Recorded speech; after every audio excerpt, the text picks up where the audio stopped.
Gauss के परिमेय को लिखें तथा सत्यापित करें।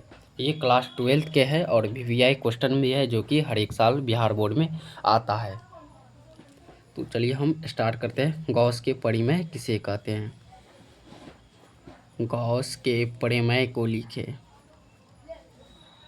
गॉस के परिमेय लिख करके हम टेस्ट दे दिए। गॉस के परिमेय कहते किसे हैं? किसी बंद सतह से, इसका उदाहरण होता है किसी बंद सतह से गुजरने वाले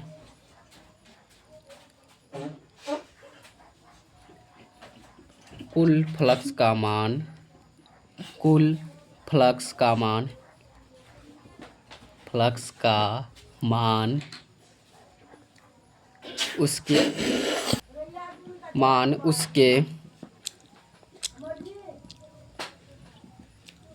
उसके अंदर निहित चार्ज का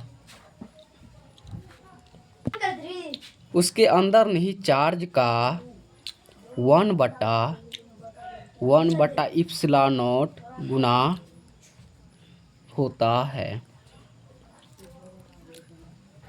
और इसका हम आकृति भी बना देते हैं कि किस तरह से होता है गॉस के परिमेय को। ये इस तरह का होता है।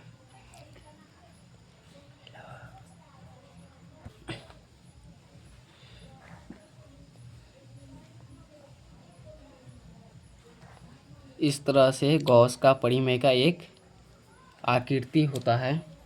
और यहाँ पे मेन सेंटर और इधर से ये यहाँ तक 20 तक जाएगा और उसके बाद ये इस सिरे पे और ये इधर से इस सिरे पे आता है। और इधर से ये क्या है? लैम्डा एल होता है, लैम्डा ए। और इधर से ये क्या है? विद्युत क्षेत्र की तीव्रता ई है, विद्युतीय क्षेत्र की तीव्रता ई द्वारा सूचित करते हैं। और इसका नामकरण भी कर देते ए। और यहाँ पे बी, ये कौन ए, और ये ए है और ये बी है। उसके बाद यहाँ पे ये सी और यहाँ पे ये डी। और यह पूरा तरह से यहाँ पे क्या हो गया? ओ। और यहाँ पे इस पे क्या होता है? Plus charge. और यहाँ पे डी लैम्डा और ये त्रिज्या आर। तो यही है गॉस के परिमेय का आकृति। तो इसमें क्या हमें बोला है कि गॉस के परिमेय किसी बंद सतह, ये किसी बंद सतह है, से गुजरने वाले कुल फ्लक्स से, यहाँ से गुजरने वाले ये क्या है? कुल फ्लक्स हो गया का मान उसके अंदर निहित चार्ज क्या है? प्लस क्यू है। तो के निहित अंदर चार्ज का 1/(ε0) गुना होता है। मतलब कि इसके बटा 1/(ε0) गुना होता है। तो इसमें चार्ज क्या है? तो प्लस क्यू है। तो हम लिख सकते हैं यहाँ पे फाई बराबर क्या हो जाएगा हमारा? फाई बराबर Q/(ε0) गुना, या हम इसको रफ में कर लेते हैं कि फाई बराबर, सबसे पहले लिखेंगे फाई बराबर इसके अंदर नहीं चार्ज, किसी बंद सतह से गुजरने वाली कुल फ्लक्स का मान उसके अंदर नहीं चार्ज क्या है? प्लस क्यू है। तो यहाँ पे हम प्लस क्यू दे देते हैं।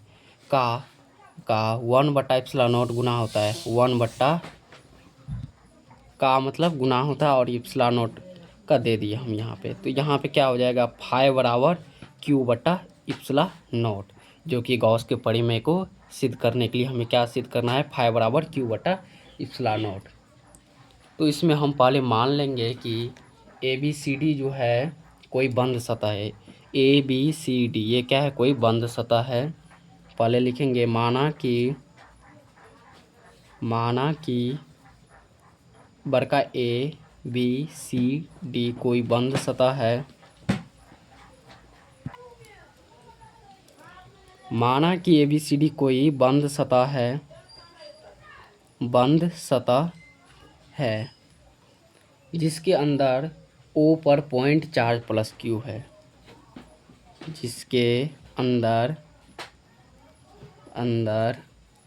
O पर कोई पॉइंट चार्ज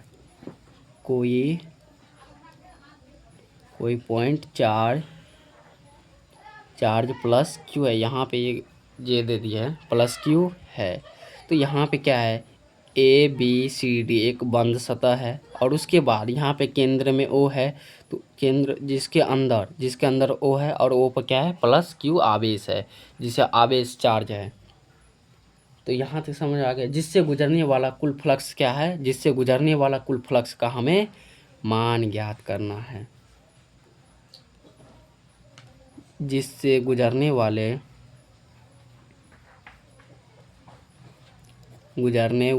कुल फ्लक्स का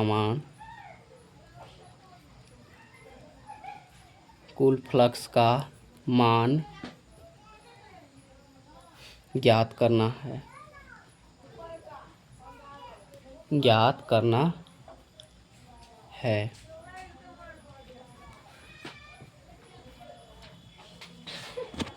तो ज्ञात करना है हमें। फाई बराबर हमें क्या प्राप्त होता है, क्यू बट्टा इप्सिलॉन नॉट। सतह पर डी ए क्षेत्रफल की कल्पना करते हैं। अब यहाँ पे हम क्या लिखेंगे, इसके बाद एक तो हम लिख दिए कि ए बी सी डी एक क्या है, कोई बंद सतह है। सबसे पहले समझना है कि ए बी सी डी एक क्या है, बंद सतह है। जिसके बाद यहाँ पे ये और इसका, इन दोनों का अवकलन करना। फिर दूसरे स्टेप में इनका स्टेप अति करना है। तीसरे स्टेप में इनका करना है। तो इसी तरह से हमारा क्या हो जाता है, प्रूव हो जाता है कोई भी क्वेश्चन। तो अब हम इसके बाद क्या लिखेंगे, यदि सतह के समीप इलेक्ट्रिक फील्ड इंटेंसिटी ई डैश्ड हो तो। इसके बाद हम लिखेंगे यदि सतह के समीप क्या है, इलेक्ट्रिक फील्ड इंटेंसिटी, विद्युतीय क्षेत्र की तीव्रता क्या है, यहाँ पे ई है। तो अब हम लिखते हैं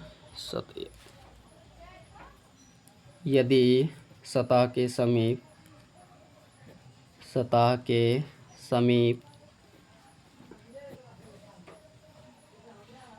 इलेक्ट्रिक फील्ड इंटेंसिटी ई हो तो ई एफ आई का मतलब होता है विद्युतीय क्षेत्र की तीव्रता। ई एफ आई का मतलब विद्युतीय क्षेत्र की तीव्रता ई हो तो इसमें देखिए कि विद्युतीय क्षेत्र की तीव्रता ई दिया गया है। यदि इस क्षेत्र के अंदर की अगर तीव्रता यदि ये है तो उसके द्वारा क्या हमें मिल सकता है, तो हमें मिल सकता है क्या, विद्युतीय क्षेत्र की तीव्रता से हमें प्राप्त होता है ई बराबर होता है 1/4 पाई इप्सिलॉन नॉट इंटू क्यू बट्टा आर स्क्वायर। ये हमें विद्युतीय क्षेत्र की तीव्रता से प्राप्त होता है ई बराबर। अब अगला स्टेप हम क्या लिखेंगे इसमें, अगला स्टेप, यदि इलेक्ट्रिक फील्ड इंटेंसिटी एवं एरिया वेक्टर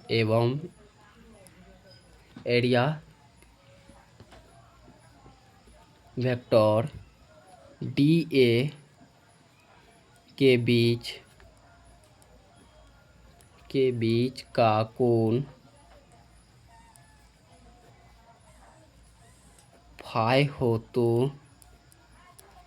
तो इस आकृति में हम दिखा सकते हैं कि यदि इलेक्ट्रिक फील्ड इंटेंसिटी एवं एरिया वेक्टर डी ए के बीच का कोण फाई हो तो, यहाँ पे हम फिर से दिखा रहे हैं कि यदि इलेक्ट्रिक फील्ड इंटेंसिटी यहाँ पे है, इलेक्ट्रिक फील्ड इंटेंसिटी है और इनके बीच का कोण क्या है, यहाँ पे डी ए है और के बीच का कोण क्या दिए हैं, हम फाई दिए हैं। लेकिन एरिया वेक्टर इसका क्या है, एरिया वेक्टर क्या है, डी ए है। हम यहाँ पे क्या दिए, यहाँ पे डी ए है, एरिया वेक्टर यहाँ पे डी ए है और इनके बीच का कोण क्या है, फाई है।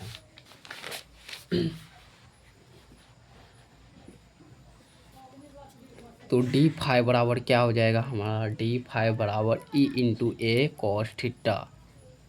समीकरण नंबर 2। अब समीकरण एक तथा 2 से, समीकरण 1 और 2 से यदि हम करेंगे तो हमारा क्या हो जाएगा 1/4 पाई एप्सिलॉन नॉट।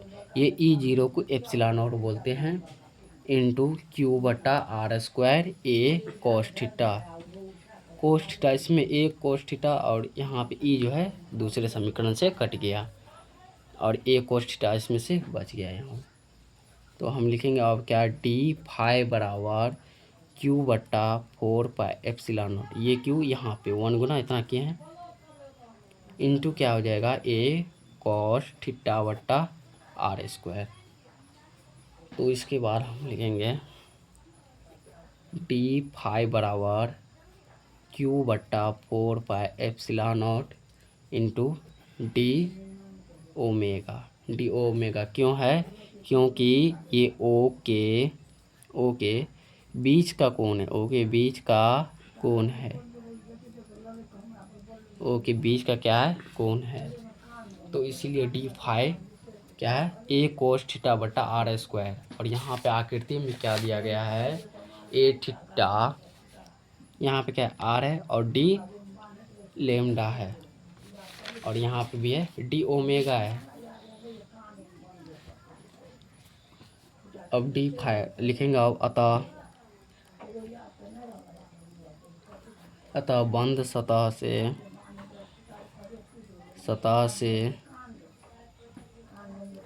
गुजरने वाले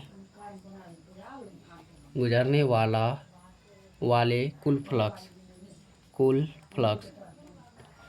फ्लक्स क्या हो जाएगा हमारा, फाई बराबर 1 समाकलन या समाकलन डी फाई बराबर क्या हो जाएगा हमारा 1 समाकलन क्यू बट्टा 4 पाई epsilon not into D omega.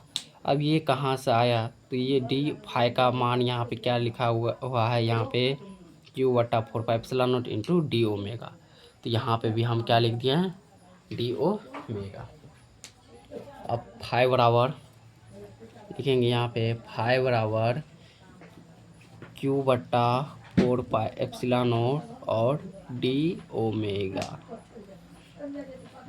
तो फाई बराबर यहाँ पे क्या निकल जाएगा हमारा, क्यू बट्टा 4 पाई एप्सिलॉन नॉट इंटू 4 पाई। तो इसमें हम लिख देते हैं यहाँ पे क्यों, डी ओमेगा का मान 4 पाई होता है। डी ओमेगा का मान कितना होता है, 4 पाई। तो इसकी जगह पे हम 4 पाई दे दिया और यहाँ पे गुना का चिन्ह, ये 4 और यहाँ से यहाँ कट गया और ये क्या है, ये भी और ये भी कट गया। यहाँ पे क्या बचा हमारा, इप्सिलॉन नॉट। अब यहाँ पे क्या लिखेंगे, फाई बराबर क्यू बट्टा एप्सिलॉन नॉट, ये क्या हो गया हमारा, प्रूव हो गया। तो इसमें कैसे ये प्रूव होता है, डी ओमेगा का मान 4 पाई होता है। तो इसलिए हम डी ओमेगा 1 समाकलन और डी ओमेगा इस तरह से नहीं होगा, इस तरह से होगा, मतलब 1 समाकलन में भी रहेगा तब होगा डी ओमेगा का मान 4 पाई। तो यहाँ पे हम 4 पाई दे दिए, ये 4 पाई और यहाँ भी है 4 पाई, यहाँ पे इप्सिलॉन नॉट है, तो ये दोनों क्या हो गया, कट गया। तो यहाँ बचा क्या, क्यू बटा इप्सिलॉन नॉट, फाई बराबर क्यू बटा इप्सिलॉन नॉट।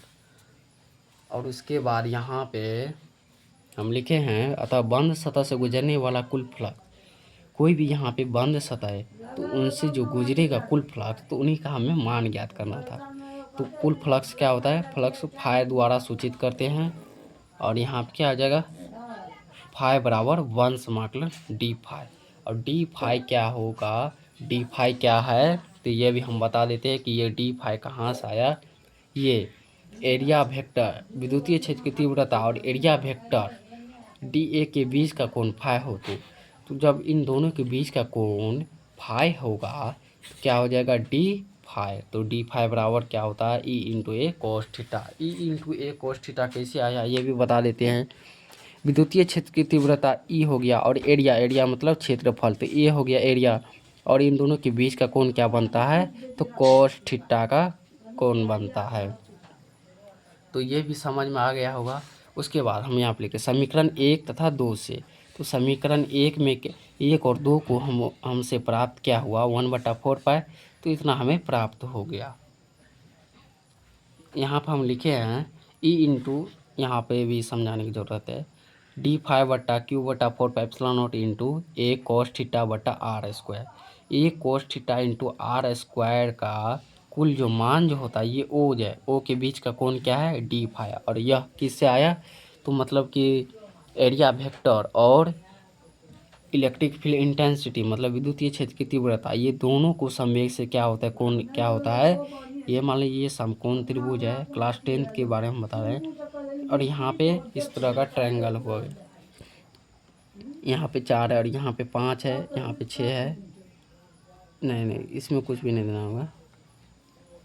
तो ए बी सी, तो यहाँ पे कोण ए के लिए क्या हो जाएगा कोस ए के लिए, ठीक है, हम कोस ए के लिए सिर्फ मानते हैं। कोस ए के क्या होते हैं, कोण ए के संलग्न भुजा बट्टा कर्ण होता है, तो मतलब क्या हो जाएगा इतना बटा ये हो जाएगा। तो इसी तरह से यहाँ पे क्या हो गया, इस तरह से ट्रायंगल के बीच पे डी पाया गया, क्योंकि ये इन दोनों का क्या है कोण है। यदि हमें ये ऊपर प्राप्त होता तो इनको हम नीचे में लिखते, तो इसलिए हम यहाँ पे लिख दिया। लेकिन डी ओमेगा का क्या होता है मान 4 पाई होता है, वो कब होगा जब इसमें 1 समाकलन में रहेगा। तो आशा करता हूँ कि समझ में आ गया होगा।